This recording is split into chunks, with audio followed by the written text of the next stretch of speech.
Who would win between Godzilla from -1 or Ang Lee's Hulk? Starting off with Godzilla, the Big G physically is no slouch, capable of taking out several buildings in one tail swipe. This feat is capable of getting a low end of 11.15 tons, which is city block level, to a higher end of 680 tons, which is multi-city block level. His durability should likely scale to this, as it was done physically, although later on in the film he was defeated by a much weaker explosion. However, he was in a weakened state when this did occur. He was able to take tank fire and other attacks from military as well, and regenerate almost instantly. His ability to regenerate is his main defensive weapon, as it was able to outpace and keep him alive from a nuke. We even see at the end of the movie, when he is merely a small chunk after the battle, he's able to start regenerating from that once again, meaning you likely have to destroy all of him to get the job done. He likely would have also healed from the explosion that blew off his head towards the end of the movie, if it wasn't for his own atomic breath destroying him from the inside. Now onto his atomic breath, his ultimate weapon, was capable of obliterating Ginza, turning it to ashes. The blast destroyed a radius of 6 kilometers, resulting in an output of 17.36 megatons of TNT. This makes it much bigger than Hiroshima and Nagasaki combined. This makes sense, as his atomic breath is stated to be the most powerful weapon on the Earth at this point. So powerful, in fact, that it causes damage to him, and he is not able to use it more than once in quick session, as he must regenerate first before using it again. Now on to Ang Lee's Hulk. The Jolly Green Giant in this film is both stated and shown to both grow in size and strength the more angry he gets, starting with a 9-foot form and eventually reaching its max 15-foot form, with some statements even applying each time he transforms. He possibly is stronger than the last transformation. I'm not going to talk too much about the smaller forms, as they don't do much that is impressive.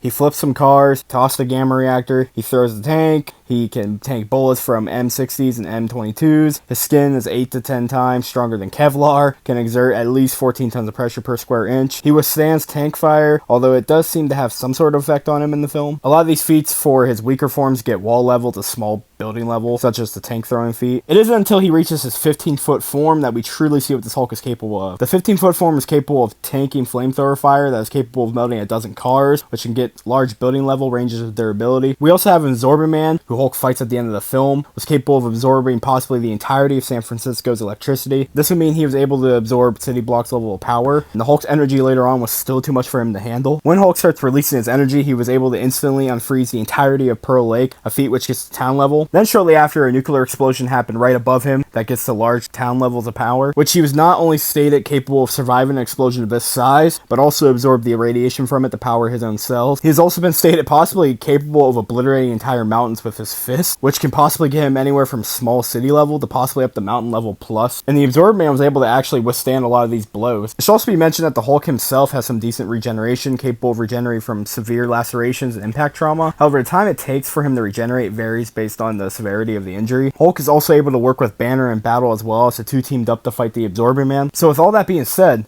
who wins? I think there's a few ways this battle goes. If Hulk starts off in a weaker form, assuming that he gets touched at all, he's just gonna die. -1's physical feats scale much above anything that Hulk does in these smaller forms. So it's very likely that if he isn't in his best form, he's just gonna instantly die. Now, if the battle somehow drags on long enough, or Hulk starts in his biggest form, which he is capable of doing, then that makes it a little bit more interesting. Hulk in his strongest form is able to tank any physical blows from Godzilla, as well as his blows would be capable of completely destroying Godzilla. The only problem is he wouldn't really have a way to put down Godzilla permanently. Godzilla's regeneration is extremely nasty, but Godzilla really is kind of just too weak to really do much in this scenario. Best case scenario is that he somehow lands the atomic breath on Hulk at some point, maybe when his guard's down or anything, but the odds of that happening is pretty low, as Hulk himself would probably just evade it. And even if he didn't, it's possible that Hulk himself might actually be able to tank it and absorb it and get stronger. There isn't too many scenarios where Godzilla is able to actually win against Hulk's strongest form, especially if you use both of their higher end scaling. Hulk would have a really hard time keeping Godzilla down permanently, but atomic breath from Godzilla might possibly just make the Hulk stronger, and even if it didn't, he's just gonna get stronger and stronger as the battle goes on. So with that being said, Hulk kind of just wins this battle.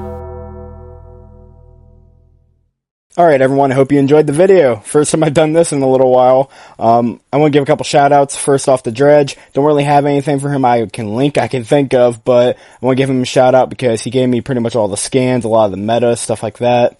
I'm also going to give a shout out to Goji Chronic, just because he literally helped me out and gave me one calc as I was editing that helped with my point a lot.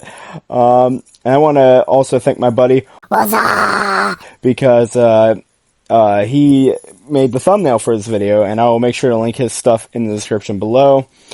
Last thing I want to say, If anyone doesn't like the outcome of this video, I just want to let you know that I held off on using all the canon games and comics for this video because it would have made it really boring. Anyways, hope you all enjoyed. Later. Peace.